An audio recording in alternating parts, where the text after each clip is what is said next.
As sete eras da Igreja. A revelação de Jesus Cristo.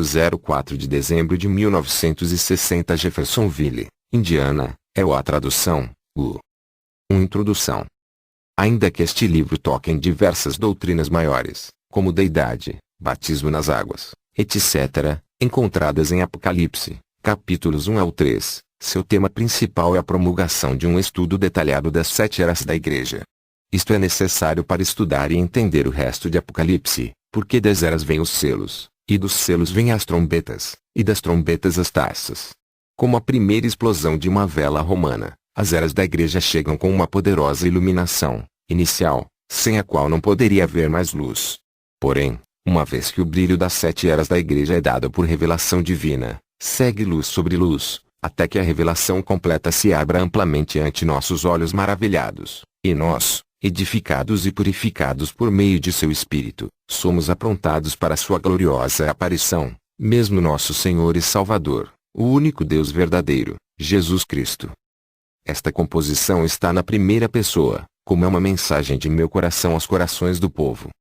Se tem tido grandes cuidados em pôr em maiúscula todos os nomes, títulos e pronomes, etc., que têm relação com a deidade, e também as palavras Bíblia, Escritura e Palavra, conforme achamos justo, por se falar da majestade e pessoa de Deus e sua santa palavra. Minha oração é a bênção de Deus sobre cada crente, e que a iluminação do Espírito Santo seja a porção especial de cada um. William Marion Branham. A revelação de Jesus Cristo. Revelação de Jesus Cristo, a qual Deus lhe deu, para mostrar aos seus servos as coisas que brevemente devem acontecer, e pelo seu anjo as enviou, e as notificou a João seu servo, o qual testificou da palavra de Deus, e do testemunho de Jesus Cristo, e de tudo o que tem visto. Bem-aventurado aquele que lê, e os que ouvem as palavras desta profecia, e guardam as coisas que nela estão escritas, porque o tempo está próximo. João às sete igrejas que estão na Ásia, graça e paz seja convosco da parte daquele que é, e que era e que há de vir, e da dos sete espíritos que estão diante do seu trono. E da parte de Jesus Cristo, que é a fiel testemunha, o primogênito dos mortos e o príncipe dos reis da terra. Aquele que nos ama, e em seu sangue nos lavou dos nossos pecados. E nos fez reis e sacerdotes para Deus e seu Pai, a ele glória e poder para todos sempre. Amém. Eis que vem com as nuvens, e todo olho verá, até os mesmos que o traspassaram, e todas as tribos da terra se lamentarão sobre ele. Sim. Amém. Eu sou o Alfa e o Ômega, o princípio e o fim, diz o Senhor, que é, e que era, e que há de vir, o Todo-Poderoso. Eu, João, que também sou vosso irmão e companheiro na aflição e no reino, e paciência de Jesus Cristo, estava na ilha chamada Patmos, por causa da palavra de Deus, e pelo testemunho de Jesus Cristo. Eu fui arrebatado em espírito no dia do Senhor, e ouvi detrás de mim uma grande voz, como de trombeta, que dizia: o que vês, escreve num livro, e envia às sete igrejas que estão na Ásia, a Éfeso, e a Esmirna, e a Pérgamo, e a Tiatira, e a Sardo, e a Filadélfia, e a Laodiceia. E virei-me para ver quem falava comigo. E, virando-me, vi sete castiçais de ouro. E no meio dos sete castiçais um semelhante ao Filho do Homem, vestido até aos pés de um vestido comprido, e cingido pelos peitos com um cinto de ouro. E a sua cabeça e cabelos eram brancos como a lã branca, como a neve, e os seus olhos como chama de fogo. E os seus pés, semelhantes a latão reluzente, como se tivessem sido refinados numa fornalha, e a sua voz como a voz de muitas águas. E ele tinha na sua destra as sete estrelas, e da sua boca saía uma aguda espada de 2 fios, e o seu rosto era como o sol, quando na sua força resplandece. E eu, quando o vi, caí a seus pés como morto, e ele pôs sobre mim a sua destra, dizendo-me: não temas, eu sou o primeiro e o último. E o que vivo e fui morto, mas eis aqui estou vivo para todo sempre. Amém. E tenho as chaves da morte e do inferno. Escreve as coisas que tens visto, e as que são, e as que depois destas hão de acontecer. O mistério das 7 estrelas, que viste na minha destra, e dos 7 castiçais de ouro. As 7 estrelas são os anjos das 7 igrejas, e os 7 castiçais, que viste são as 7 igrejas. Apocalipse 1 a 20. Introdução ao capítulo 1. Revelação de Jesus Cristo, a qual Deus lhe deu, para mostrar aos seus servos as coisas que brevemente devem acontecer, e pelo seu anjo as enviou, e as notificou a João seu servo, o qual testificou da palavra de Deus, e do testemunho de Jesus Cristo, e de tudo o que tem visto. Bem-aventurado aquele que lê, e os que ouvem as palavras desta profecia, e guardam as coisas que nela estão escritas, porque o tempo está próximo. Apocalipse 1-3. 2. O escriba, não o autor, deste livro é São João o Divino. Historiadores concordam em que ele viveu a última parte de sua vida em Éfeso, embora no tempo em que escreveu este livro, ele estava na ilha de Patmos. Este livro não é a história da vida de João, mas é a revelação de Jesus Cristo nas eras futuras da Igreja. No versículo 3 é chamada uma profecia e isso é precisamente o que é. 3. Quase sempre, este livro é chamado a revelação de São João, porém isso é incorreto. É a revelação de Jesus Cristo, dada a João para os cristãos de todas as eras. É o único livro em toda a Bíblia que é escrito pelo próprio Jesus, através de um aparecimento pessoal a um escriba. 4. É o último livro da Bíblia, no entanto, relata o princípio e o final das dispensações do Evangelho. 5. Agora, a palavra grega para revelação é Apocalipse, que quer dizer tirando o véu. Tirando o véu se ilustra perfeitamente no caso de um escultor mostrando sua obra esculpida, expondo ao espectador. É um descobrimento, revelando o que previamente estava escondido. Agora, o descobrimento não é somente a revelação da pessoa de Cristo, mas a revelação de suas obras futuras nas 7 eras vindouras da Igreja. 6. Importância da revelação pelo Espírito. A um verdadeiro crente, nunca poderá ser superenfatizada. A revelação significa para você mais do que talvez se dê conta. Agora, eu não estou falando deste livro de Apocalipse estou falando de toda a revelação. É tremendamente importante para a Igreja. Recorda a você de Mateus 16:13-18, onde Jesus fez esta pergunta a seus discípulos. Quem dizem os homens ser o Filho do Homem? E eles disseram, uns João Batista, outros Elias, e outros Jeremias ou um dos profetas. Disse-lhes ele, e vós, quem dizeis que eu sou? E Simão Pedro, respondendo, disse, Tu és o Cristo, o Filho de Deus vivo. E Jesus, respondendo, disse-lhe, Bem-aventurado és tu, Simão Bar-Jonas, porque tu não revelou a carne e o sangue, mas meu Pai, que está nos céus. Pois também eu te digo que tu és Pedro, e sobre esta pedra edificarei a minha igreja, e as portas do inferno não prevalecerão contra ela. 7. Os católicos romanos dizem que a igreja está edificada sobre Pedro. Agora, isso é verdadeiramente carnal. Como poderia Deus edificar a igreja sobre um homem tão indeciso que negou ao Senhor Jesus e até praguejou ao fazê-lo? Deus não pode edificar sua igreja sobre nenhum homem nascido de pecado. E não foi sobre alguma pedra ali como se Deus houvesse santificado a terra naquele lugar. E não é como dizem os protestantes, que a igreja está edificada sobre Jesus. É sobre a revelação. Leia-o como está escrito, não tu revelou a carne nem o sangue, mas meu Pai tu revelou, e sobre esta pedra, a revelação, edificarei minha igreja. A igreja está edificada sobre a revelação, sobre o assim diz o Senhor. 8. Como soube Abel que devia fazer para oferecer um sacrifício perfeito a Deus. Por fé ele recebeu a revelação do sangue. Caim não tinha tal revelação, ainda que tivesse um mandamento, assim sendo não podia oferecer um sacrifício perfeito. Foi a revelação de Deus o que fez a diferença, e concedeu a Abel a vida eterna. Agora, você pode receber o que diz o pastor, o que o seminário ensina. E ainda que o ensinem com eloquência, enquanto Deus não revela a você que Jesus é o Cristo, e que você é purificado pelo sangue, e que Deus é seu Salvador, você nunca terá vida eterna. É a revelação espiritual que o faz. 9. Agora, eu digo que este livro de revelação é a revelação de Jesus e o que ele está fazendo através das 7 eras da igreja. É uma revelação porque os próprios discípulos não conheciam estas verdades registradas. Não lhes havia sido previamente revelado. Você recorda que eles vieram a Jesus no livro dos Atos e lhe perguntaram, restituirás o reino a Israel neste tempo? E ele lhes disse, não vos compete saber os tempos ou épocas. Aqueles homens ainda estavam pensando em Jesus com um reino terreno.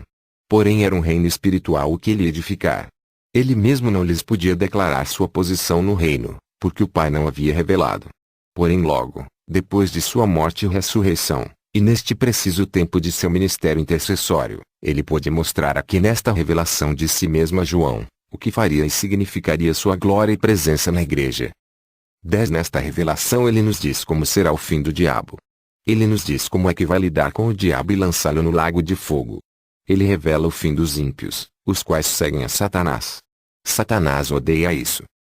11. Tem notado você como Satanás odeia 2 dos livros da Bíblia mais que todos os demais? Por meio dos teólogos liberais e falsos cientistas, ele sempre está atacando o livro de Gênesis e o livro de Apocalipse. Em ambos os livros encontramos a origem de Satanás, suas obras terríveis e sua destruição. Por isso é que ele os ataca. Ele aborrece ser descoberto, e nestes livros ele tem sido descoberto exatamente como é. Jesus disse de Satanás: ele não tem parte comigo, e eu não tenho parte com ele. O diabo gostaria de provar que isto é diferente, porém não pode. Assim sendo, ele faz tudo o que pode para destruir nossa confiança na palavra. Porém, quando a igreja descrê em Satanás e crê na revelação do Espírito da palavra, as portas do inferno não podem prevalecer contra ela. 12. Permitam-me incluir aqui um exemplo de meu próprio ministério. Todos sabem que este dom que se manifesta em minha vida é sobrenatural. É um dom pelo qual o Espírito Santo pode discernir as enfermidades e os pensamentos dos corações dos homens, e outras coisas escondidas que só Deus poderia saber e então revelá-las a mim. Gostaria que você pudesse estar comigo e ver os rostos das pessoas quando Satanás sabe que vai ser descoberto. Agora, não estou me referindo às pessoas. É ao domínio que Satanás exerce em suas vidas por meio do pecado, da indiferença e da enfermidade. Mas oxalá pudesse você ver seus rostos. Quando Satanás sabe que vai ser descoberto, certas mudanças muito estranhas se manifestam nos rostos das pessoas. Satanás tem medo. Ele sabe que o Espírito de Deus está a ponto de mostrar suas obras ao povo. Por isso é que ele odeia tanto estas reuniões. Quando se mencionam nomes e se revelam enfermidades, Satanás odeia isso. Agora, que é isto? Não é adivinhação de pensamentos, não é telepatia, nem tampouco bruxaria, é uma revelação por meio do Espírito Santo. Essa é a única maneira pela qual eu posso saber. Naturalmente a mente carnal chamará de tudo, menos do Espírito Santo. 13. Permitam-me mostrar-lhes outra razão pela qual Satanás odeia este livro da revelação de Jesus Cristo na igreja. Ele sabe que Jesus Cristo é o mesmo ontem, hoje e eternamente, e que não muda. Ele sabe isso melhor que 90% dos teólogos. Ele sabe que como Deus é imutável em sua natureza, então ele é igualmente imutável em seus modos. Assim sendo, Satanás verdadeiramente sabe que a igreja original de Pentecostes, com o poder de Deus, Marcos 16 em operação, e a igreja verdadeira que Jesus reclama como sua. Tudo o mais é falso. Tem que ser. 14. Agora, recordem isto, Cristo na igreja verdadeira é a continuação do livro dos Atos. Porém o livro de Apocalipse mostra como é que o espírito do anticristo entraria na igreja e corromperia, convertendo-a assim numa igreja morna, formal e sem poder.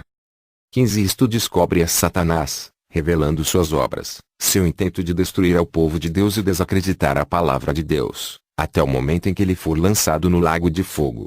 Ele combate isso. Não pode suportá-lo.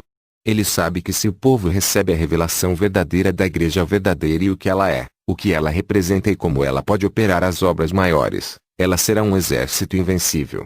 Se eles recebem uma revelação verdadeira dos dois espíritos dentro da estrutura da igreja cristã, e por meio do Espírito de Deus discernem e resistem aos espíritos do anticristo, Satanás estará sem poder ante ela.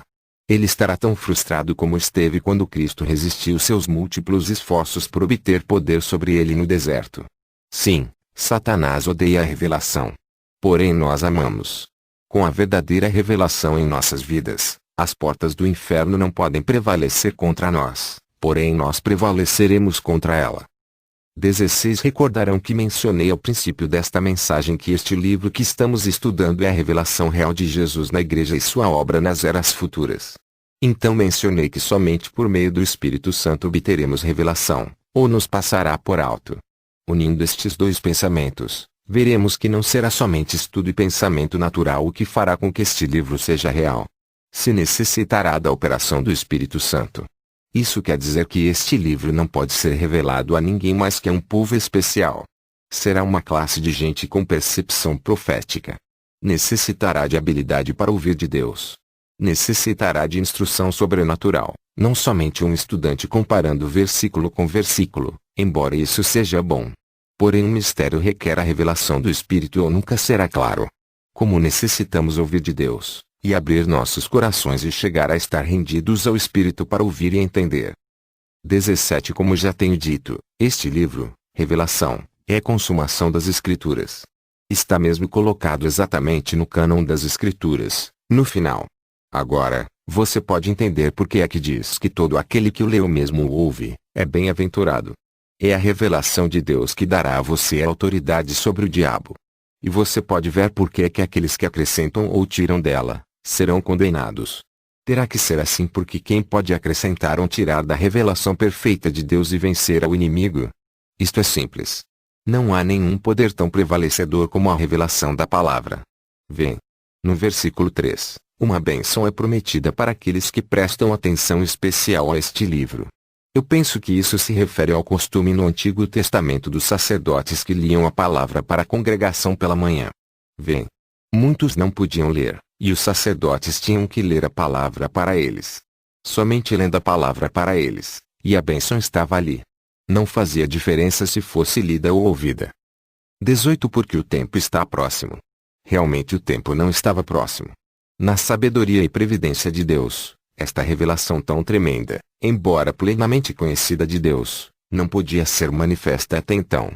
Assim sendo, imediatamente aprendemos uma regra: a revelação de Deus para cada era pode vir somente naquela era, e num tempo específico. Verifiquem a história de Israel. A revelação de Deus a Moisés veio num determinado momento da história, e ainda mais especificamente, veio quando o povo clamava a Deus.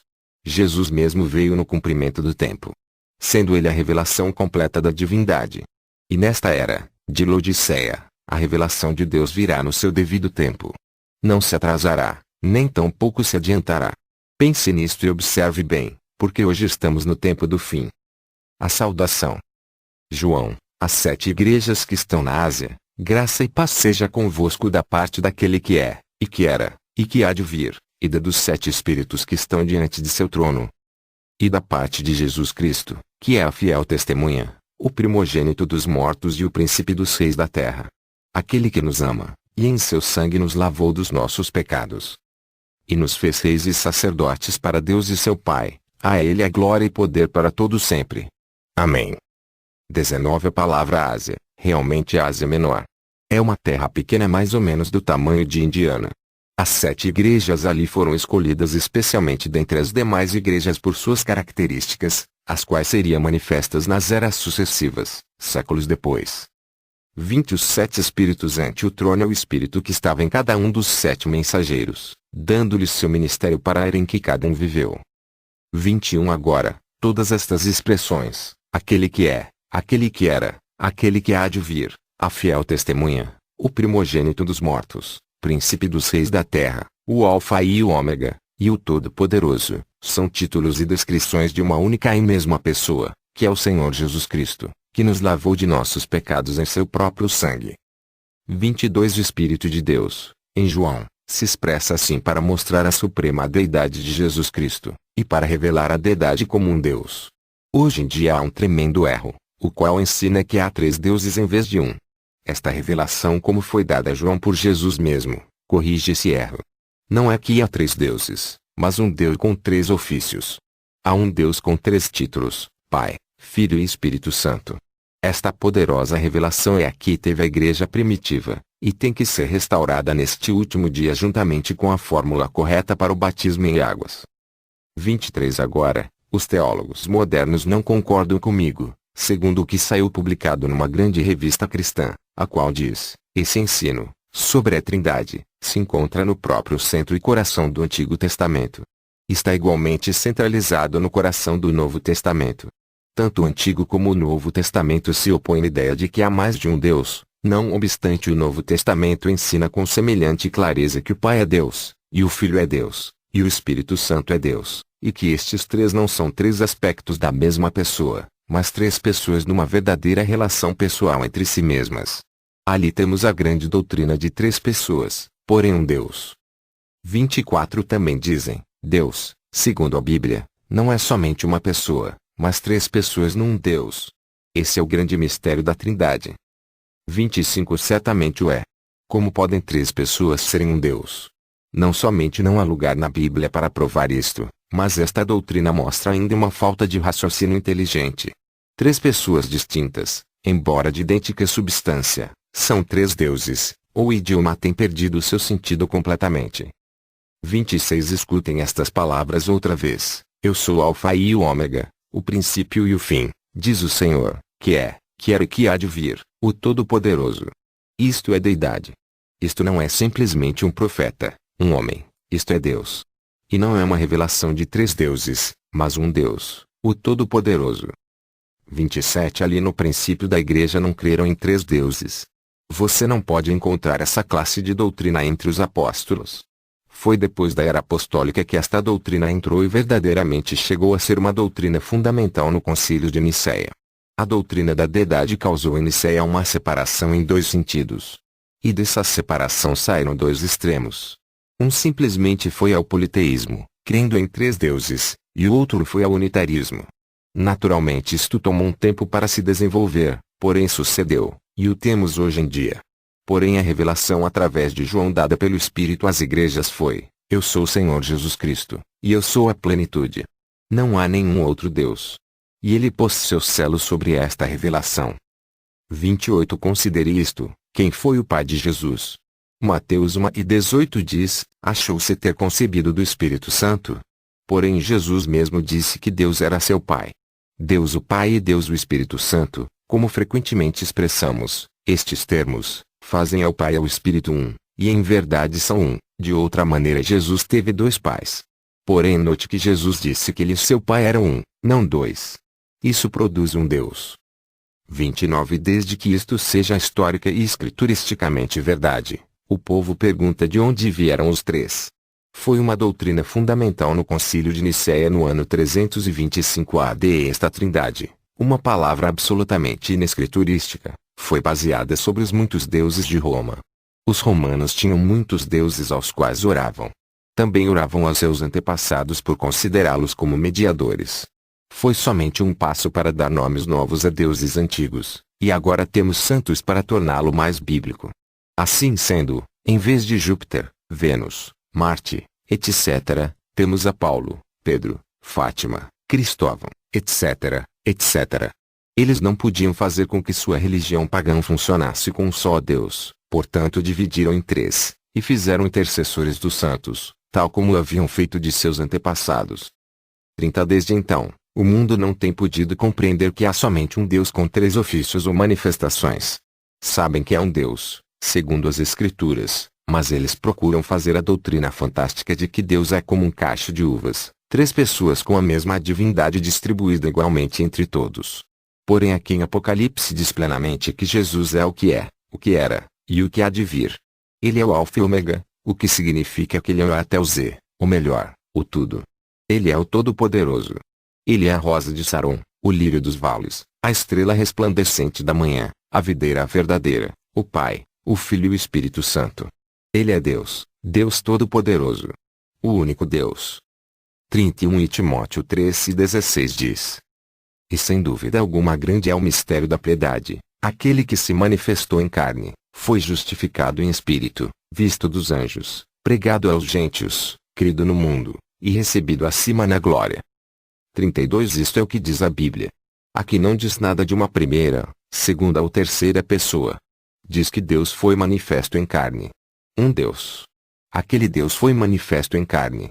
Isso deveria pôr fim ao assunto. Deus veio em forma humana. Isso não lhe fez outro Deus, ele era Deus, o mesmo Deus. Foi uma revelação então, e é uma revelação agora, um Deus. 33 Voltemos à Bíblia para ver o que ele era no princípio, segundo a revelação que ele deu de si mesmo. O grande Jeová apareceu a Israel numa coluna de fogo, como anjo do pacto. Ele viveu nessa coluna de fogo e guiou a Israel diariamente. No templo, ele anunciou sua vinda com uma grande nuvem. Então um dia, ele foi manifestado num corpo nascido de uma virgem, o qual foi preparado para ele. O Deus que morou numa tenda de carne, e viveu como um homem entre os homens, porém ele era o mesmo Deus. 34 A Bíblia ensina que Deus estava em Cristo. O corpo era Jesus. Nele habitou a plenitude da divindade corporalmente. Nada pode ser mais claro que isso. Mistério. Sim, porém plena verdade. Não pode ser mais claro. Assim sendo, se ele não foi 3 pessoas ontem, tampouco pode ser 3 pessoas hoje. Um Deus, e este mesmo Deus foi feito carne. 35 Jesus disse, vim de Deus e volto para Deus. João 16 e 27 e 28. Isso é exatamente o que sucedeu. Ele foi tirado da terra por meio de sua morte, sepultura, ressurreição e ascensão. Então Paulo se encontrou com ele no caminho de Damasco, e ele falou a Paulo, e lhe disse, Saulo, Saulo, por que me persegues? Paulo disse, quem és, Senhor? Ele disse, eu sou Jesus. Ele era a coluna de fogo, uma luz cegante. Ele havia voltado exatamente como disse que faria. Voltou à forma que era antes de vir morar num tabernáculo de carne. Assim é exatamente como o viu João. João 1:18. Deus nunca foi visto por alguém. O Filho unigênito, que está no seio do Pai, esse o fez conhecer. Note onde diz João que Jesus está. Ele está no seio do Pai. Lucas 2:11 diz. Pois, na cidade de Davi, vos nasceu hoje o Salvador, que é Cristo, o Senhor. 36 Ele nasceu o Cristo, e 8 dias depois, quando foi circuncidado, foi chamado Jesus, como o anjo lhes havia dito. Eu nasci Brian. Quando nasci me puseram o nome de Eliam. Ele era o Cristo, porém lhe foi dado um nome aqui entre os homens. O tabernáculo de fora que os homens podiam ver, foi chamado Jesus. Ele era o Senhor da glória, o Todo-Poderoso manifesto em carne. Ele é Deus o Pai, Filho e Espírito Santo. Ele é tudo isso. 37 Pai, Filho e Espírito Santo, são somente títulos. Não são nomes. Por isso é que batizamos no nome do Senhor Jesus Cristo, porque esse é um nome, não um título. É o nome desses títulos, tal como quando você toma um menino recém-nascido e lhe dá um nome. Menino é o que ele é, filho é um título, então você lhe põe o nome, João Henry Brown. Não se batize somente no nome de Jesus. Há milhares de Jesuses no mundo, e também os houve antes de Jesus, nosso Salvador, porém somente há um nascido Cristo, o Senhor Jesus Cristo. 38 Há gente que diz que Jesus é o Filho eterno de Deus. Agora, não é isso uma contradição? Quem tem ouvido de um filho sendo eterno? Os filhos têm princípio, porém o que é eterno, nunca teve princípio. Ele é o Deus eterno, Jeová, manifesto em carne. No Evangelho de São João diz: no princípio era o Verbo, e o Verbo estava com Deus e o Verbo era Deus. E o Verbo se fez carne, e habitou entre nós. 39 Ele foi a testemunha fiel e verdadeira da palavra eterna do Pai. Ele era um profeta, e somente podia dizer o que o Pai lhe revelava. Ele disse, meu Pai está em mim. Isso é o que Jesus o tabernáculo disse, meu Pai está em mim. 40 Deus tem muitos títulos, nossa justiça, nossa paz, ser eterno, Pai, Filho, e Espírito Santo, porém tem somente um nome humano, e esse nome é Jesus. 41 Não esteja você confundido porque ele tem 3 ofícios ou 3 manifestações. Na terra ele era um profeta, no céu ele é o sacerdote, e regressando à terra, ele é Rei dos Reis. O que era, esse é Jesus, o profeta. O que é, esse é o sumo sacerdote fazendo intercessão. Um que pode compadecer-se de nossas fraquezas. O que há de vir, esse é o Rei que está vindo. Na terra ele era a palavra, o profeta. Moisés disse dele, o Senhor vosso Deus vos levantará profeta como eu, e será, que se não ouvirem as palavras daquele profeta, serão desarraigados do povo. 42 Notes dados acerca de Jesus, na terra foi profeta, ovelha e filho. Isto não quer dizer que eram 3. Foram apenas manifestações ou ofícios da mesma pessoa, Jesus. 43 Agora, há uma escritura favorita dos trinitarianos que, segundo eles, sustenta seu pensamento de que há mais de uma pessoa na divindade. Apocalipse 5, 6-8. E olhei, e eis que estava no meio do trono e dos 4 animais viventes e entre os anciãos um cordeiro, como havendo sido morto, e tinha 7 pontas e 7 olhos, que são os 7 Espíritos de Deus enviados a toda a terra. E veio, e tomou o livro da destra do que estava sentado no trono. E, havendo tomado o livro, os 4 animais e os 24 anciãos prostraram-se diante do cordeiro, tendo todos eles harpas, e salvas de ouro cheias de incenso, que são as orações dos santos. Em verdade estes versículos, se os separássemos, pareceriam provar seu ponto.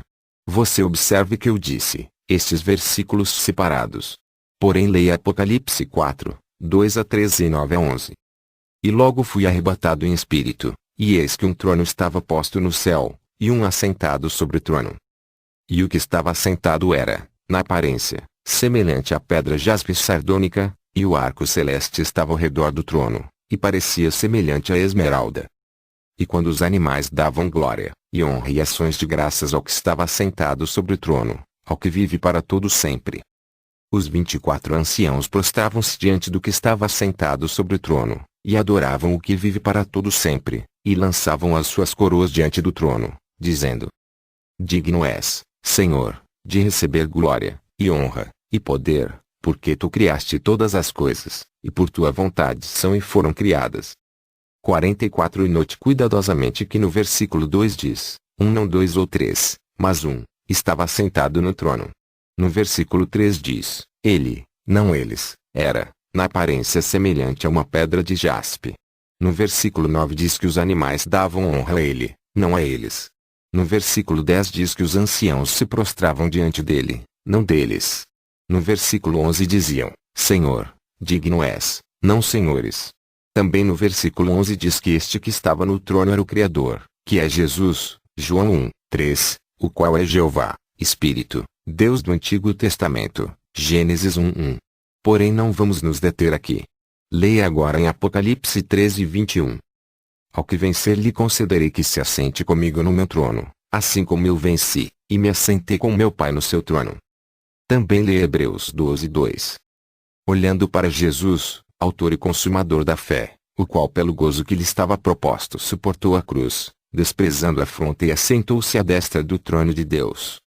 45 Note, que segundo Jesus mesmo, quem escreveu o Apocalipse, ele está sentado com o Pai. O Espírito em Paulo, o qual é o Espírito de Cristo, porque esse é o Espírito da profecia pelo qual vem a palavra, diz que ele está sentado à destra de Deus. Porém, quando João olhou, viu somente sobre o trono. E não foi até Apocalipse 5, 6 a 8, o qual segue a Apocalipse 4, 2 a 3 em sucessão de tempo, que vemos ao Cordeiro tomando o livro daquele que estava sentado no trono, como indica Apocalipse 4, 2 a 13 e 9 a 10. Que é o mistério de um Deus. Ele, Jesus, saiu de Deus, foi manifesto em carne, morreu, ressuscitou e voltou ao seio do Pai. Como disse João no capítulo versículo 18. O Filho unigênito que está no seio do Pai, esse o fez conhecer. 46 Era tempo para que Deus, o Messias, voltasse a reclamar sua noiva, e então apresentar-se, se fazer conhecer, a Israel. Assim sendo vemos a Deus vindo novamente para tomar uma relação humana com o homem como o filho de Davi, Rei dos reis e Senhor dos senhores, e como noivo da noiva gentia. Não são dois deuses, mas simplesmente um só Deus manifestando seus poderosos ofícios e títulos tríplices. 47 O povo sabia que ele era profeta.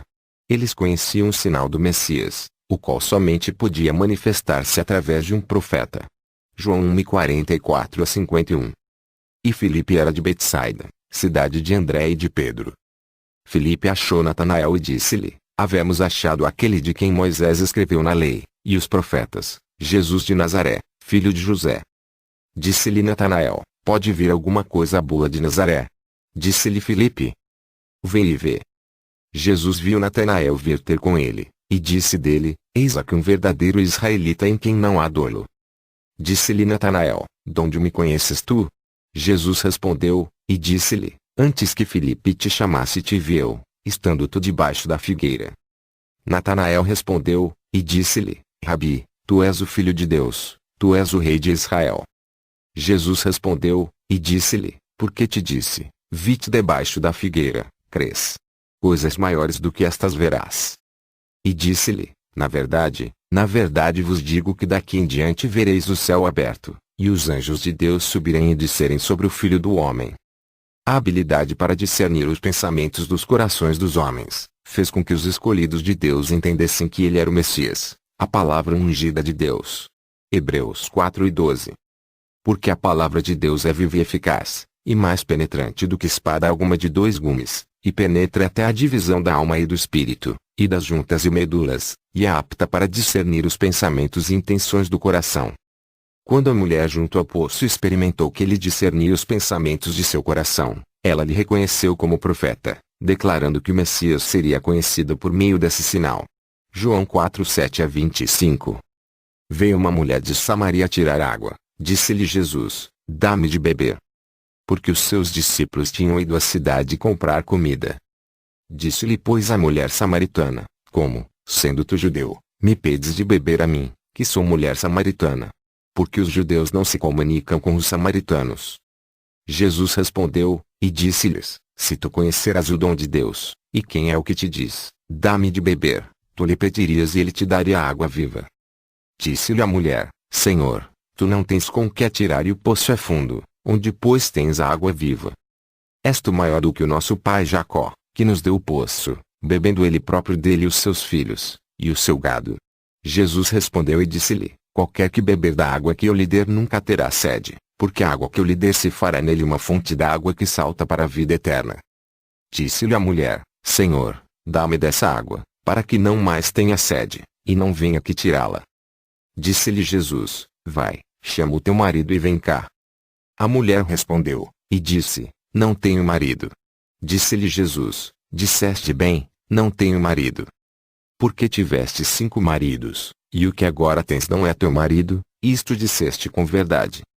Disse-lhe a mulher: Senhor, vejo que és profeta. Nossos pais adoraram nesse monte, e vós dizeis que é em Jerusalém o lugar onde se deve adorar. Disse-lhe Jesus: mulher, crê-me que a hora vem, em que nem neste monte nem em Jerusalém adorareis o Pai. Vós adorais o que não sabeis, nós adoramos o que sabemos porque a salvação vem dos judeus. Mas a hora vem, e agora é, em que os verdadeiros adoradores adorarão o Pai em espírito e em verdade, porque o Pai procura tais que assim o adorem. Deus é espírito e importa que os que o adorem em espírito e em verdade. A mulher disse-lhe: eu sei que o Messias, que se chama o Cristo, vem, quando ele vier, nos anunciará tudo. Jesus disse-lhe: eu sou, eu que falo contigo. Em Apocalipse 15:3 diz: e cantavam o cântico de Moisés, servo de Deus, e o cântico do Cordeiro, dizendo: grandes e maravilhosas são as tuas obras, Senhor Deus Todo-Poderoso. Justos e verdadeiros são os teus caminhos, ó Rei dos Santos. 48 Vem. O Cordeiro, o Pontífice retendo seu sangue como expiação no propiciatório por nossos pecados é o Senhor Deus Todo-Poderoso. Esse é seu ofício presente. Isso é o que está fazendo agora, seu sangue clamando por nossos pecados. Porém algum dia aquele Cordeiro será o leão da tribo de Judá. Ele virá com poder e glória e tomará sua autoridade para reinar como rei. Ele é o futuro rei desta terra. Agora, isso não quer dizer que ele não é rei hoje. Porque ele é nosso rei, rei dos santos. Hoje em dia é um reino espiritual. Não é deste sistema mundano, assim como nós tampouco somos deste mundo. Por isso é que nós nos conduzimos diferentes aos do mundo. Nossa cidadania está nos céus. Nós refletimos o espírito do reino onde nascemos, onde Jesus é o rei. Por isso é que nossas mulheres não se vestem com roupas de homens, nem cortam o cabelo, nem usam todos esses cosméticos e outras coisas que o mundo ama tanto. Por isso é que nossos homens não bebem nem fumam, nem andam no pecado. Nosso domínio é domínio sobre o pecado, e se fortalece por meio do poder que está no Espírito de Cristo que mora em nós. Todo o reino da terra será desmoronado, porém o nosso permanecerá.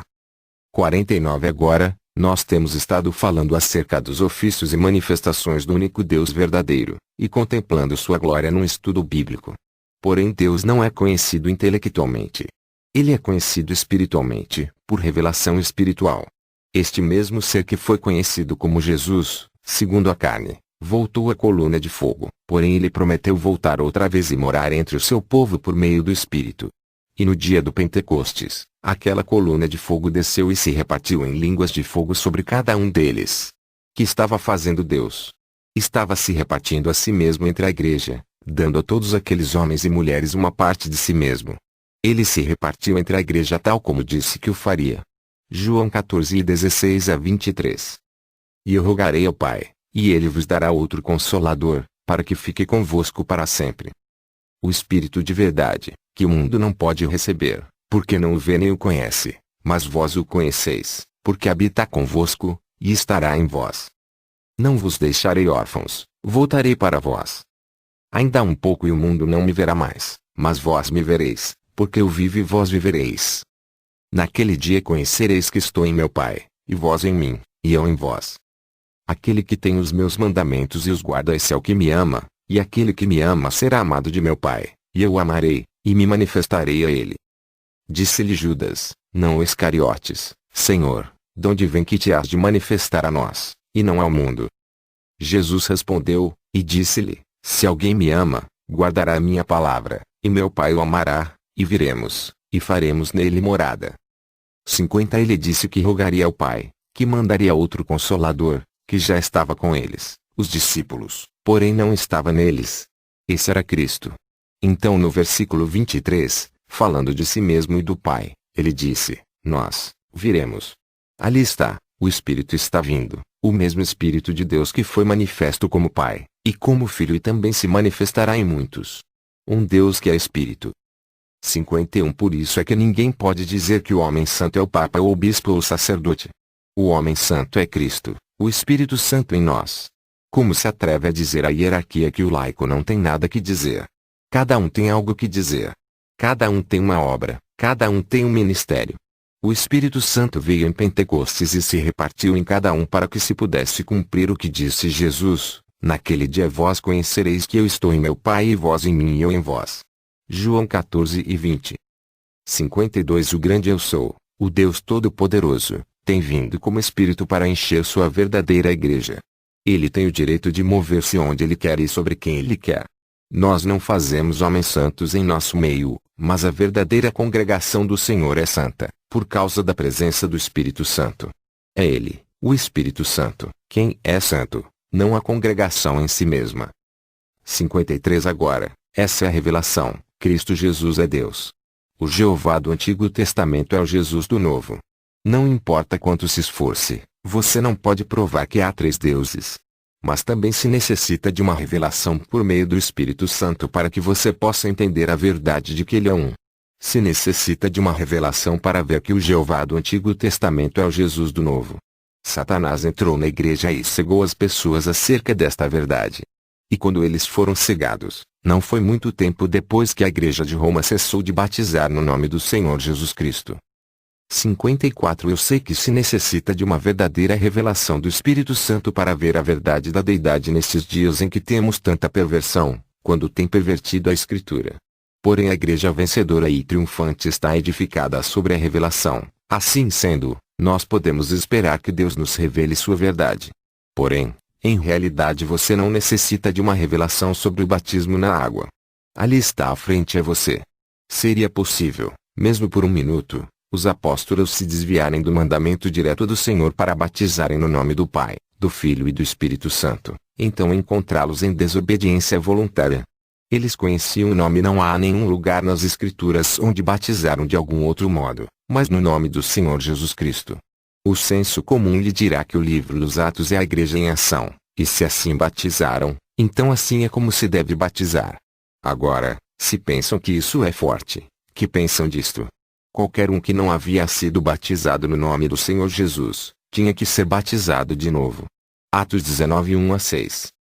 E sucedeu que, enquanto Apolo estava em Corinto, Paulo, tendo passado por todas as regiões superiores, chegou a Éfeso, e achando ali alguns discípulos, disse-lhes, recebestes vós já o Espírito Santo quando crestes? E eles disseram-lhe, nós nem ainda ouvimos que haja Espírito Santo. Perguntou-lhes então, em que sois batizados então? E eles disseram, no batismo de João. Mas Paulo disse, certamente João batizou com o batismo do arrependimento, dizendo ao povo que cresce no que após ele havia de vir, isto é, em Jesus Cristo. E os que ouviram foram batizados em nome do Senhor Jesus. E, impondo-lhe Paulo as mãos, veio sobre eles o Espírito Santo, e falavam línguas e profetizavam. 55 Ali está. Esta boa gente de Éfeso, havia ouvido de um Messias que viria. João havia pregado acerca dele. Eles foram batizados no batismo do arrependimento para a remissão de pecados, olhando para diante, para a crença em Jesus. Porém agora era tempo de olhar para trás para Jesus, e ser batizado para perdão dos pecados. Era tempo de receber o Espírito Santo. E quando foram batizados no nome do Senhor Jesus Cristo, Paulo impôs suas mãos sobre eles, e o Espírito Santo caiu sobre eles. 56 Agora, estas pessoas de Éfeso eram umas pessoas muito agradáveis, e se alguns tinham o direito de se sentirem tranquilos, eram eles. Vejam como haviam progredido. Eles haviam vindo todo aquele caminho aceitando a vinda do Messias. Eles o estavam esperando. Porém não pode ver você que, não obstante a tudo isto, se lhes escapou. Ele havia vindo e se tinha ido. Eles tinham necessidade de serem batizados no nome do Senhor Jesus Cristo. Eles tinham necessidade de serem cheios do Espírito Santo. 57 Se você tem sido batizado no nome do Senhor Jesus Cristo, Deus lhe encherá com seu Espírito. Essa é a palavra. Atos 19:6 foi o cumprimento de Atos 2:38. Arrependei-vos, e cada um de vós seja batizado no nome de Jesus Cristo, para perdão dos pecados, e recebereis o dom do Espírito Santo. 58 Vem. Paulo, por meio do Espírito Santo, disse exatamente o que disse Pedro por meio do Espírito Santo. E o que foi dito não se pode mudar. Tem que ser o mesmo desde Pentecostes até que o último escolhido haja sido batizado. Gálatas 1:8. Mas ainda que nós mesmos ou um anjo do céu vos anuncie outro evangelho além do que já vos tenho anunciado, seja anátema. 59 Alguns de vocês da unidade, batizaram equivocadamente. Vocês batizam para a regeneração como se o fato de ser imerso na água, os salvasse. Regeneração não vem por meio da água, é uma obra do Espírito. O homem que inspirado pelo Espírito Santo deu o mandamento arrependei-vos e cada um de vós seja batizado no nome do Senhor Jesus, não disse que a água regenerava. Ele disse somente que era uma evidência de uma boa consciência para com Deus. Isso era tudo. E Pedro 13:21. Que também, como uma verdadeira figura, agora vos salva, batismo, não do despojamento da imundície da carne, mas da indagação de uma boa consciência para com Deus, pela ressurreição de Jesus Cristo. 60 Eu creio.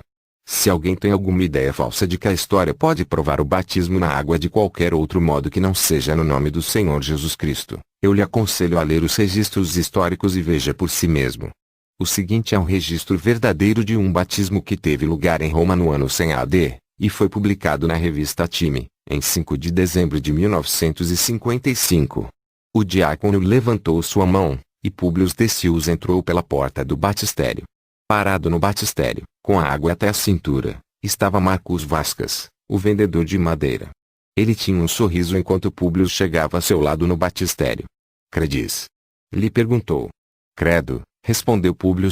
Eu creio que minha salvação vem de Jesus Cristo, que foi crucificado sob Pôncio Pilatos.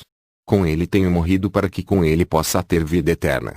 Então ele sentiu os braços que lhe sustinham enquanto ele se deixava cair para trás no batistério, e ouviu a voz de Marcos em seu ouvido, eu te batizo no nome do Senhor Jesus, enquanto a água fria se fechou sobre ele. 61 Até o tempo em que se extraviou a verdade, e não voltou senão nesta última era, desde Nicéia até o começo deste século, batizaram no nome do Senhor Jesus Cristo, porém tem sido restaurada. Satanás não pode impedir a revelação quando o Espírito a quer dar. 62 Sim, se houvessem 3 deuses, você bem poderia batizar pelo Pai, e pelo Filho e pelo Espírito Santo, porém a revelação dada a João foi que há um Deus e seu nome é o Senhor Jesus Cristo, e você batiza por um Deus e somente um. Por isso é que Pedro batizou daquela maneira em Pentecostes. Ele teve que ficar fiel à revelação, a qual foi assim, esteja absolutamente certa pois toda a casa de Israel de que a este Jesus que vós crucificastes, Deus o fez Senhor e Cristo. Eis aí, o Senhor Jesus Cristo. 63 Se Jesus é Senhor e Cristo, então Ele, Jesus, é e não pode ser outra coisa menos que, Pai, Filho e Espírito Santo em uma pessoa manifesta em carne. Não é Deus em 3 pessoas, bendita Trindade, mas um Deus, uma pessoa com 3 títulos maiores, com 3 ofícios manifestando aqueles títulos.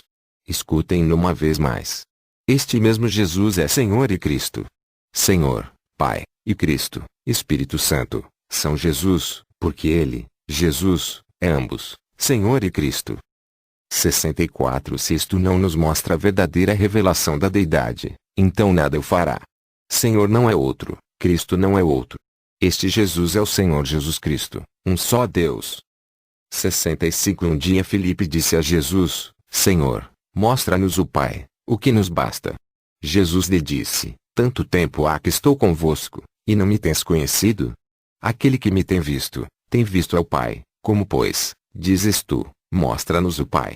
Eu e meu Pai, somos um. Eu citei isto uma vez, e uma senhora disse, um momento irmão Brian, você e sua esposa são um. 66 disse, porém não dessa maneira. 67 ela disse, perdoe-me você. 68 assim sendo lhe disse, você veio a mim? 69 ela disse, sim. 70 lhe perguntei, vê você a minha esposa? 71 ela disse, não. 72 disse, então essa unidade é de outra classe, porque lhe disse, quando vocês me veem, vocês veem ao Pai. 73 o profeta disse que haveria luz no tempo da tarde. No hino está escrito, haverá luz nas últimas horas do dia. O caminho à glória seguramente encontrarás. A luz de hoje se encontra por meio da água. Sepultado no precioso nome de Jesus, jovens e velhos, arrependam-se todos de seus pecados. O Espírito Santo certamente entrará. As luzes da tarde têm chegado. É uma verdade que Deus e Cristo são um.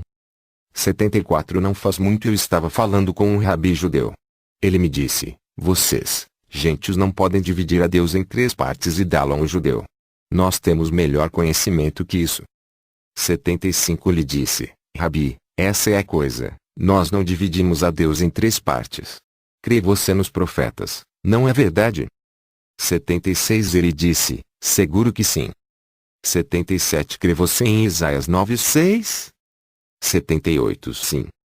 79 De quem estava falando o profeta? 80 Do Messias. 81 Eu disse, que relação terá o Messias com Deus? 82 Ele disse, será Deus mesmo. 83 Eu disse, isso é correto. Amém. 84 Você não pode pôr a Deus em 3 pessoas ou 3 partes. Você não pode dizer a um judeu que há um Pai, um Filho e um Espírito Santo. Ele dirá a você imediatamente de onde veio essa ideia. Os judeus sabem que esta doutrina foi estabelecida no Concílio de Nicéia. Com razão nos censuram como pagãos. 85 Nós falamos de um Deus que não muda. Os judeus creem nisto também. Mas a igreja mudou seu Deus invariável de um Deus para 3. Porém a luz está voltando no entardecer. Quão extraordinário é que esta luz esteja vindo no tempo em que os judeus estão regressando à Palestina. Deus e Cristo são um. Este Jesus é Senhor e Cristo. 86 João teve a revelação, e Jesus era a revelação, e ele se projetou a si mesmo aqui na Escritura, eu sou o que era, o que é, e o que há de vir, o Todo-Poderoso. Amém. 87 Se a revelação está fora de seu alcance, então olhe para cima e peça a Deus. Essa é a única maneira pela qual você chegará a recebê-la. Uma revelação tem que vir de Deus. Nunca vem pela via humana, ou por dons humanos, mas por dádiva espiritual. Você pode memorizar as Escrituras, e, ainda que isso seja maravilhoso, isso não é a resposta. Tem que ser uma revelação de Deus. A palavra diz que nenhum homem pode dizer que Jesus é o Cristo, senão pelo Espírito Santo. Você tem que receber o Espírito Santo, e só então o Espírito pode dar-lhe a revelação que Jesus é o Cristo, Deus, o ser ungido. 88 Nenhum homem conhece as coisas de Deus, somente o Espírito de Deus e aquele a quem o Espírito de Deus o revela. Nós necessitamos de orar a Deus em busca de revelação mais que qualquer outra coisa no mundo. Temos aceitado a Bíblia, temos aceitado as maravilhosas verdades ali contidas, mas para a maioria das pessoas, ainda não é genuinamente efetiva porque não há revelação do Espírito. A palavra não tem sido vivificada. A Bíblia diz em 2 Coríntios 5:21 que nós temos sido feitos a justiça de Deus por meio de nossa união com Jesus Cristo. O entendeu você? Diz que nós somos a própria justiça de Deus, porque estamos em Cristo. Diz que Ele, Jesus, foi feito pecado por nós. Não diz que Ele se tornou pecador, mas que foi feito pecado por nós para que nós, por meio de nossa união com Ele, pudéssemos ser feitos a justiça de Deus. Se nós aceitamos o fato, e temos que fazê-lo, que Ele literalmente chegou a ser pecado por nós por meio de sua substituição por nós, então também temos que aceitar o fato de que nós, por meio de nossa união com Ele, temos chegado a ser a própria justiça de Deus. Ao rejeitar um, temos que rejeitar o outro também. Mas ao aceitar um, também temos que aceitar o outro. Agora, sabemos que a Bíblia diz isso. Não pode ser negado. Porém a revelação disto está desaparecida. Para a maioria dos filhos de Deus, não é genuinamente efetivo. É somente um bom versículo na Bíblia. Porém necessitamos que nos seja feito vivo. Isto exigirá revelação. 89. Permitam-me dizer-lhes algo que lhes assombrará e também lhes ajudará. Quase não há estudante que não creia que o Novo Testamento foi escrito originalmente no grego. Todos nossos ilustres estudantes bíblicos têm dito que Deus deu ao mundo 3 grandes nações com 3 grandes contribuições para o bem do Evangelho. Ele nos deu os gregos, que nos deram uma língua universal. Ele nos deu os judeus, que nos deram uma religião verdadeira e o verdadeiro conhecimento de Deus por meio do Salvador. Ele nos deu os romanos que nos deram um império unido com leis e um sistema de estradas. Assim sendo temos a religião verdadeira, a língua para expressá-la a muita gente e o governo e estradas para difundi-la. E falando historicamente, isto parece enquadrar perfeitamente bem. E hoje em dia nossos estudantes gregos dizem que a língua grega dos dias bíblicos é tão perfeita e tão exata que se o estudante grego é um gramático pontual e refinado, pode verdadeiramente saber exatamente o que ensina a palavra do Novo Testamento. Porém, não é isso somente uma teoria. É certo isto. Não é certo que todo estudante grego de renome numa denominação faz controvérsia com estudante de outra denominação, e não é certo que suas contendas estão baseadas em palavras idênticas do grego e idênticas regras de gramática. Certamente assim é. Mesmo ali na era de Pérgamo, um pouco antes do concílio de Nicéia celebrado no ano 325 AD, haviam 2 estudantes ilustres, Arius e Atanásio, os quais chegaram a combater doutrinariamente sobre uma palavra grega. Sua controvérsia chegou a ser tão ardente e tão difundida por todo o mundo que os historiadores disseram que o mundo estava dividido sobre ditongo, o som de 2 vogais numa sílaba. 90 Agora, se o grego é tão perfeito e tão ordenado por Deus, por que aqui há tanta controvérsia? Seguramente que não era a intenção de Deus que todos soubéssemos grego. Hoje mesmo temos argumentos sobre o grego. Tomo por exemplo o livro A Paralisada Igreja de Cristo, sujeito a raios-x, pelo Dr. McCrossan. Neste livro ele mostra numerosas referências de célebres gramáticos, e prova para sua própria satisfação que as regras invariáveis da gramática grega provam, sem dúvida alguma, que a Bíblia ensina que um homem é batizado com o Espírito Santo no imediato momento de seu renascimento. Ele também diz que uma mulher pode tomar posse do púlpito porque a palavra profecia quer dizer pregar. Tem convencido a outros estudantes do grego que são tão capazes quanto ele? Nunca. Tudo o que vocês têm que fazer é ler estes estudantes que mantêm a opinião contrária e escutar suas doutas citações. 91 Agora, o que tenho dito, não somente é verdade, mas avancemos um pouco mais. Hoje em dia temos estudantes que expressam que os manuscritos originais foram escritos em aramaico, o idioma de Jesus e da gente de seu dia. Eles manifestam que as pessoas não falavam nem escreviam o grego como é tão comumente crido. E o fato é que nossos historiadores estão divididos sobre isso. Por exemplo, o Dr. Schoenfield, um estudante muito sobressalente, por meio de uma investigação sistemática e científica tem provado, para sua própria satisfação, que o Novo Testamento foi escrito no vernáculo da gente que falava grego naquele dia. Ele construiu um magnífico caso para fortalecer sua crença, baseado em documentos à sua disposição. Porém, por outra parte temos outro estudante célebre, o Dr. Lança, que está convencido que o Novo Testamento foi escrito em aramaico e ele tem um historiador sobressalente, Oembe, que o sustenta provando que o idioma do povo era o aramaico e não o grego. Assim sendo, pode ser possível que o Novo Testamento foi escrito originalmente no aramaico. 92 Entretanto, antes que nos interessemos demasiadamente nisto, leiamos a versão King James e a tradução do Dr. Lança. Para nossa satisfação encontramos que as conclusões de ambos são quase iguais, assim sendo não há diferença no conteúdo ou na doutrina. Ainda poderíamos admitir que Deus tem permitido que saiam à luz estes manuscritos recentemente descobertos e estas publicações recentes de escrituras já conhecidas para provar a autenticidade do que já tínhamos. E encontramos que mesmo quando tradutores podem diferir um do outro, os manuscritos não são assim. 93 Agora, você pode ver que não se pode basear a interpretação no profundo conhecimento que o estudante tenha do idioma em que foi escrito a Bíblia.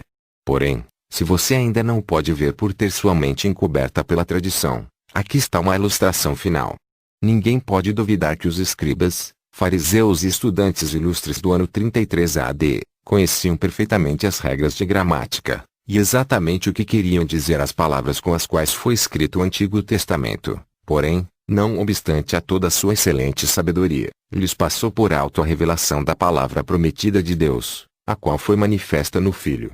Ele foi anunciado desde Gênesis até Malaquias, com capítulos inteiramente dedicados a ele e a seu ministério. Porém, no entanto, lhes escapou completamente, com exceção de uns poucos que foram iluminados pelo Espírito.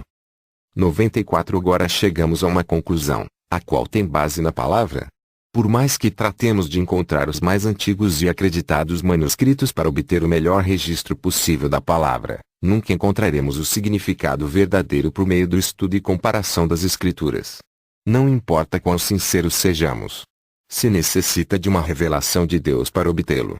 Isso é exatamente o que disse Paulo em Coríntios 2:15. As quais também falamos, não com palavras de sabedoria humana, mas com as que o Espírito Santo ensina, comparando as coisas espirituais com as espirituais. 95 É a revelação genuína a Deus interpretando sua própria palavra pela vindicação do que está prometido. 96 Agora, que ninguém fique confundido pelo que tenho dito, e pense que eu não creio na exatidão da palavra como a temos hoje. Eu creio que esta Bíblia é exata. Jesus autenticou completamente o Antigo Testamento quando andou na terra, e aquilo foi recompilado tal como foi o Novo Testamento. Não se enganem quanto a isto. Hoje em dia nós temos a infalível Palavra de Deus, e nenhum homem se atreve a tirar ou acrescentar a ela. Porém nós necessitamos do mesmo Espírito que a inspirou, para que nos ensine. 97 Quanto necessitamos da revelação pelo Espírito. Não necessitamos de uma Bíblia nova, não necessitamos de uma tradução nova, ainda que algumas delas sejam muito boas, e eu não estou contra elas, mas necessitamos da revelação do Espírito Santo. E graças a Deus, podemos ter o que necessitamos porque Deus quer revelar sua palavra a nós por meio de seu Espírito. 98 Que Deus comece a dar-nos, por meio de seu Espírito, uma revelação prevalecente e continuamente vivificante. Se a Igreja tão somente pudesse obter uma revelação fresca, e por meio dela, chegar a ser a palavra viva manifesta, faríamos as obras maiores e glorificaríamos a Deus nosso Pai que está no céu. Libertado do pecado. Aquele que nos ama, e em seu sangue nos lavou dos nossos pecados. 99 A palavra lavou em realidade a libertou. Nos tem libertado de nossos pecados por seu sangue. Não é maravilhoso? Porém, tem você mente espiritual? Você compreendeu isto? Foi seu próprio sangue que nos libertou completamente de nossos pecados. Não foi sangue humano, foi o sangue de Deus. Pedro chamou o sangue de Cristo. Paulo chamou o sangue do Senhor e o sangue de Jesus. Não são três pessoas, mas uma pessoa. Ali está essa revelação de novo, um Deus. Aquele Jeová Deus onipotente desceu e se fez um corpo por meio do nascimento virginal, e morou nele, para que pudesse ser o sangue de Deus o que nos libertasse, liberta-nos completamente, de nossos pecados e nos apresentasse sem mancha diante de si mesmo com grande alegria. Sem quer você um tipo no Antigo Testamento. Voltemos ao Jardim do Éden. Quando a primeira notícia chegou à glória de que o filho, Adão, se havia perdido, mandou Deus a um anjo. Mandou a um filho? Mandou a outro igual a nós? Não, ele mesmo veio para redimir aquele filho perdido. Aleluia! Deus não confiou seu plano de salvação a outro. Ele somente confiava em si mesmo. Deus se fez carne e habitou entre nós, e nos redimiu a si mesmo. Nós somos salvos pelo sangue de Deus. O Deus eterno habitou num corpo mortal para tirar o pecado. Ele chegou a ser o cordeiro para derramar seu sangue e entrar com ele de trás do véu. 101 Considere isto, sendo que é o sangue de Deus, é sangue perfeito, e se o sangue perfeito nos tem libertado do poder da servidão do pecado, então é uma liberdade completa e perfeita. Agora pois, não há condenação. Quem intentará acusação contra os escolhidos de Deus? É Deus quem os justifica, declara-nos justos. Quem os condenará? Pois é Cristo quem morreu. Romanos 8:33-34. 102 Ali está. Sua morte nos deu sangue. O sangue nos tem libertado. Agora já não há condenação. Como pode haver? Não há nada pelo que possamos ser condenados, porque o sangue nos tem libertado do pecado. Somos livres, sem culpas. Não escutem ao homem, escutem a palavra. Sois libertos pelo sangue. 103 Agora, Não se amarrem de novo às tradições, às organizações e os credos. Não se desviem escutando aqueles que negam o poder da palavra e negam que Jesus salva, cura e enche do Espírito Santo e de poder. Vocês são homens livres por Deus, libertos por seu próprio sangue. Se você ainda tem fé em credos e denominações, é certo, por esta evidência, que você tem perdido sua fé na palavra. Reis e sacerdotes. E nos fez reis e sacerdotes para Deus e seu Pai, a Ele glória e poder para todos sempre. Amém. Apocalipse 1:6. 104 E nos fez. Há certas verdades que devemos acentuar. Esta é uma delas. Ele nos fez. Salvação é obra dele. A salvação pertence ao Senhor. Completamente por graça. Ele nos redimiu com um propósito. Ele nos comprou com um propósito. Somos reis espirituais. Nós seremos reis sobre a terra com ele quando ele se assentar em seu trono, porém agora somos reis espirituais e reinaremos sobre um reino espiritual. Diz em Romanos 5:17. Porque se pela ofensa de um só, a morte reinou por esse, muito mais os que recebem a abundância da graça, e do dom da justiça, reinarão em vida por um só, Jesus Cristo. Em Colossenses 1:13. O qual nos tirou da potestade das trevas, e nos transportou para o reino do Filho do seu amor. 105 Agora mesmo reinamos com Cristo, tendo domínio sobre o pecado, o mundo, a carne, e o diabo. Mostrando seu louvor e glória, mostrando a Ele mesmo, porque é Cristo em nós efetuando o querer e o efetuar por sua boa vontade. Sim, certamente, agora mesmo estamos assentados em lugares celestiais em Cristo Jesus. 106 E nos tem feito sacerdotes. Sim, sacerdotes a Ele, oferecendo louvor espiritual que procede de lábios santificados. Rendendo a Ele nossas vidas como uma oferta doce. Adorando-lhe em espírito e em verdade. Intercedendo e suplicando. Sacerdotes e reis de nosso Deus. Com razão não desejamos o mundo. E além do mais, somos um povo peculiar, zeloso de boas obras. Temos sido recriados nele para sermos filhos à semelhança de nosso Pai. O Deus que está vindo. 107 Eis que vem com as nuvens, e todo olho o verá, até os mesmos que o traspassaram, e todas as tribos da terra se lamentarão sobre ele. Sim. Amém. Apocalipse 1:7 Ele vem. Jesus vem. Deus vem. O profeta vem. Vem o sacerdote e rei. O Todo-Poderoso vem. Assim seja, Senhor Jesus, vem brevemente. Amém. 108 Ele vem. Ele vem com as nuvens. Nuvens de glória como foi visto no Monte da Transfiguração, e seus vestidos estavam brilhando com o poder de Deus que lhe cobria. E todo olho o verá. Isso quer dizer que isto não é o rapto. Isto é quando ele vier tomar seu devido lugar como governador do mundo. Então é quando aqueles que lhe têm traspassado com seus credos e doutrinas denominacionais se lamentarão e toda a gente chorará atemorizada por causa daquele que é a palavra. 109 Este é o relato da revelação de Zacarias 12:9-14. Zacarias profetizou isto há 2500 anos. Está quase a ponto de suceder. Escute. E acontecerá, naquele dia, que procurarei destruir todas as nações que vierem contra Jerusalém. E sobre a casa de Davi, e sobre os habitantes de Jerusalém, derramarei o espírito de graça e súplica, e olharão a mim, a quem traspassaram. Zacarias 12:9-10.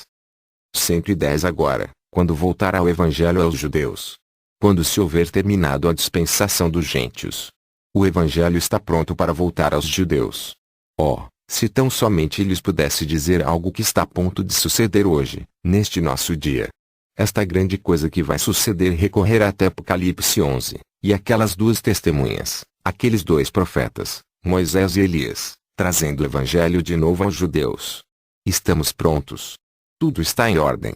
Tal como os judeus trouxeram o Evangelho aos gentios, assim também os gentios o levarão de regresso aos judeus e o rapto sucederá.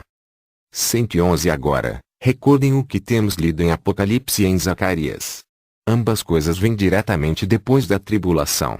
A igreja do primogênito não passa pela tribulação. Nós sabemos. A Bíblia ensina isto. 112 Naquele tempo, diz que Deus vai derramar seu Espírito sobre a casa de Israel. É o mesmo Espírito que foi derramado sobre os gentios em seu dia. E olharão para mim, a quem traspassaram, e o prantearão como quem pranteia por um unigênito, e chorarão amargamente por ele, como se chora amargamente pelo primogênito. Naquele dia será grande o pranto em Jerusalém, como o pranto de Adad-rimon no vale de Megidom. E a terra pranteará, cada linhagem à parte, a linhagem da casa de Davi à parte, e suas mulheres à parte, e a linhagem da casa de Natã à parte, e suas mulheres à parte. Zacarias 12, 10-12. Cada uma das casas por si, quando ele vier nas nuvens de glória em sua segunda vinda, aqueles judeus que o traspassaram, o verão como diz em outra escritura, e se alguém lhe disser, que feridas são essas nas tuas mãos? Dirá ele, são as feridas com que fui ferido na casa de meus amigos. Zacarias 13, 6. 113 Não será um tempo de tristeza somente para os judeus que lhe rejeitaram como Messias, mas também para os gentios que lhe rejeitaram como Salvador neste dia. 114 Haverá pranto e lamentação. As virgens nécias estarão se lamentando. Elas representam a igreja que rejeitou o azeite, símbolo do Espírito Santo, para suas lamparinas, símbolo do corpo ou que retém o azeite, até que foi demasiadamente tarde. Eles eram gente boa, eram virgens, e isso significa uma categoria moral muito alta. Porém não tinham azeite em suas lamparinas, assim sendo foram lançadas nas trevas exteriores onde há choro e ranger de dentes. 115 No livro de Gênesis, capítulo 45, podemos tipificar isto com José, quando ele se encontrou com seus irmãos no Egito e se deu a conhecer a eles. Gênesis 45, 1-7. Então José não se podia conter diante de todos os que estavam com ele, e clamou, fazei sair daqui todo varão, e ninguém ficou com ele, quando José se deu a conhecer a seus irmãos. E levantou a sua voz com choro, de maneira que os egípcios ouviam, e a casa de Faraó o ouviu. E disse José a seus irmãos, eu sou José, vive ainda meu pai? E seus irmãos não puderam responder, porque estavam pasmados diante da sua face. E disse José a seus irmãos, peço-vos, chegai-vos a mim. E chegaram-se. Então disse ele, eu sou José, vosso irmão, a quem vendestes para o Egito. Agora, pois, não vos entristeçais, nem vos peses aos vossos olhos por me haverdes vendido para cá, porque para a conservação da vida Deus me enviou diante da vossa face. Porque já houve 2 anos de fome no meio da terra, e ainda restam 5 anos em que não haverá lavoura nem cega. Pelo que Deus me enviou diante da vossa face para conservar vossa sucessão na terra e para guardar-vos em vida por um grande livramento.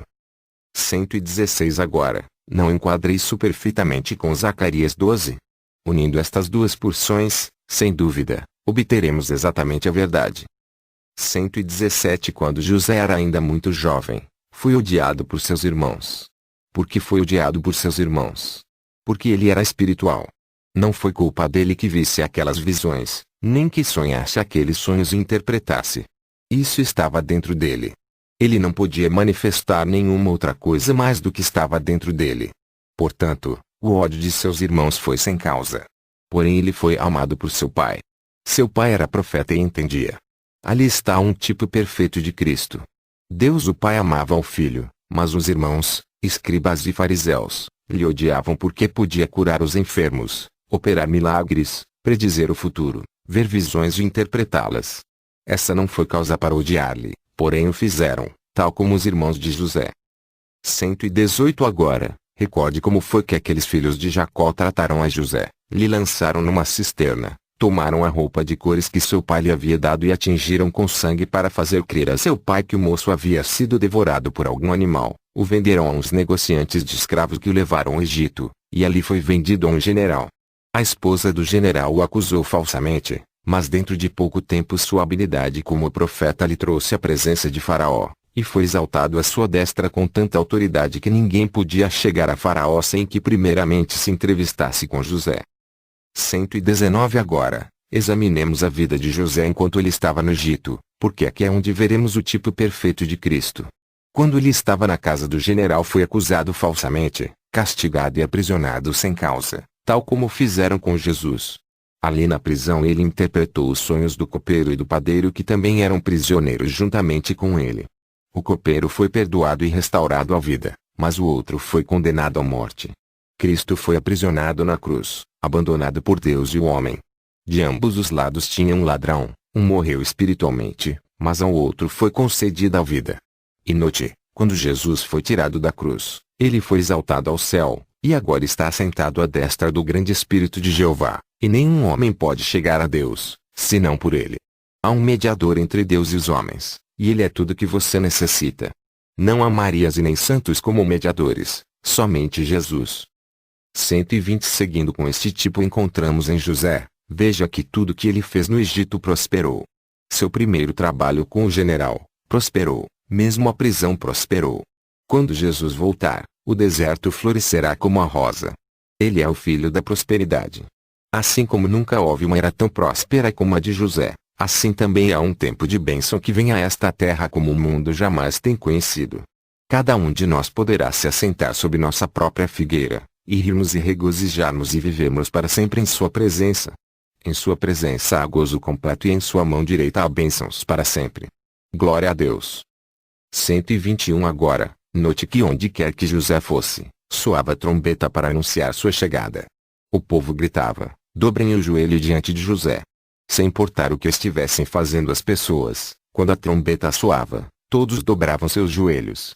Alguém poderia haver estado vendendo algo na rua, e era o momento de receber o dinheiro, porém ele tinha que suspender a venda e dobrar o joelho quando soava aquela trombeta. Se ele fosse um ator, ele tinha que suspender o seu ato e dobrar o joelho a José quando sua presença fosse anunciada com essa chamada de trombeta. E num destes dias, tudo cessará quando a trombeta de Deus soará, e os mortos em Cristo ressuscitarão, e a alva eterna romperá em claridade. Então todo joelho se dobrará, porque está escrito. Pelo que também Deus o exaltou soberanamente, e lhe deu um nome que é sobre todo nome. Para que ao nome de Jesus se dobre todo o joelho dos que estão nos céus, e na terra, e debaixo da terra. E toda a língua confesse que Jesus Cristo é o Senhor, para a glória de Deus Pai. Filipenses 2:9-11. 122 Porém note outra revelação gloriosa nesta tipificação de José. Enquanto estava no Egito, lhe foi dada uma noiva gentia, e na união com ela teve 2 filhos Manassés e Efraim. José pediu a seu pai que abençoasse os 2 moços. Ele os colocou na frente de Jacó para que Manassés, o primogênito, estivesse à destra de Jacó, e Efraim à esquerda. Quando Jacó estava a ponto de abençoá-los, cruzou suas mãos colocando a mão direita sobre o menor. José clamou, assim não, meu pai, este é o primogênito, à tua direita.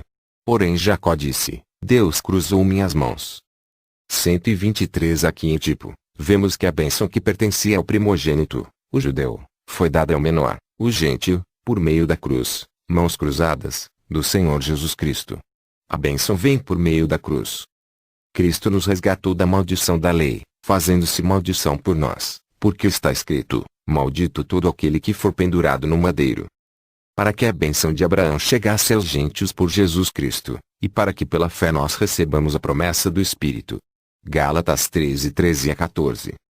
124 A bênção de Abraão veio por meio da cruz aos gentios.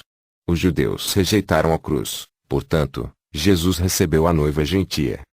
125 Agora, voltando à história de José encontrando-se com seus irmãos. Você recordará que nem todos os irmãos vieram. José sabia isso e insistiu para que todos os irmãos aparecessem ante ele, ou ele não podia fazer-se conhecer ante eles. Finalmente trouxeram ao que havia faltado, Benjamim. Foi o pequeno Benjamim, o irmão de sangue puro, que fez arder sua alma. E quando nosso José, Jesus, vier ao povo que tem guardado os mandamentos de Deus, os quais têm regressado à Palestina, sua alma arderá. O pequeno Benjamim tipificava os 144 mil israelitas de toda a terra que têm voltado à Palestina para sua redenção. Eles estarão ali prontos para receber-lhe, de quem o verdadeiro conhecimento é vida eterna. Eles dirão, este é nosso Deus a quem temos esperado. Então verão ao que traspassaram. E eles lhe perguntarão, de onde vêm estas feridas tão terríveis? Como sucedeu? E chorarão e se lamentarão cada família por si, todos por si na angústia de sua tristeza. 126 Agora, onde estará a noiva gentia enquanto Jesus está se dando a conhecer a seus irmãos?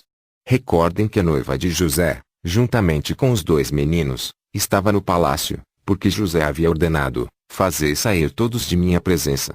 Assim sendo, a noiva estava escondida no palácio de José. Para onde vai a noiva gentia no rapto?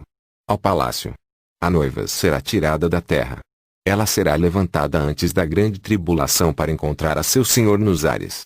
por 3 anos e meio, enquanto a ira de Deus é derramada sobre a terra. Ela estará na grande ceia das bodas do Cordeiro. Então ele voltará, deixando sua noiva na casa de seu pai, para dar-se a conhecer a seus irmãos. Neste tempo, o pacto do anticristo que os judeus têm feito com Roma, será quebrado. Então Roma e seus aliados mandarão suas tropas para destruir todos os judeus que temem a Deus e que se mantêm com a palavra. Mas ao chegar à cidade para destruí-la, aparecerá nos céus o sinal da vinda do Filho do Homem com seus exércitos poderosos para destruir aqueles que têm estado destruindo a terra. Com o inimigo derrotado, Jesus vem e se apresenta aos 144.000. Havendo visto suas obras poderosas de salvação, tem chegado a conhecer seu poder. Mas também vendo suas feridas e sabendo que eles lhe haviam rejeitado até neste próprio momento, lhes causa pranto e agonia de terror e temor, assim como fizeram os irmãos de José quando se viram ante ele, se atemorizaram, pensando que ele lhes mataria. Porém, como José disse, não vos pese o fato de me haverdes vendido para cá. Está bem, Deus estava em tudo isso. Ele o fez para a preservação de vida. Assim também Jesus lhes falará palavras de paz e amor. 127 Porque rejeitaram os judeus a Jesus. Deus estava em tudo isso. Foi a única maneira dele poder tirar a noiva gentia. Ele morreu na cruz para preservar a vida da noiva gentia. 128 Agora, estes 144.000 não formam parte da noiva. Em Apocalipse 14:4 são chamadas virgens e seguem ao Cordeiro onde quer que for. O fato de que não se hajam contaminado com mulheres prova que são eunucos. Mateus 19:12. Os eunucos eram os que guardavam as câmaras nupciais. Eram servos.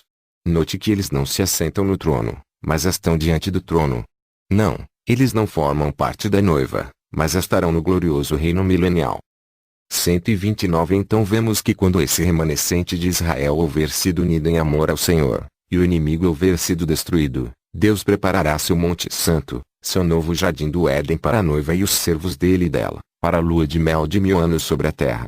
Como Adão e Eva que estiveram no jardim e não terminaram os 1000 anos, agora Jesus, nosso último Adão, e sua Eva, a igreja verdadeira, cumprirão todo o plano de Deus.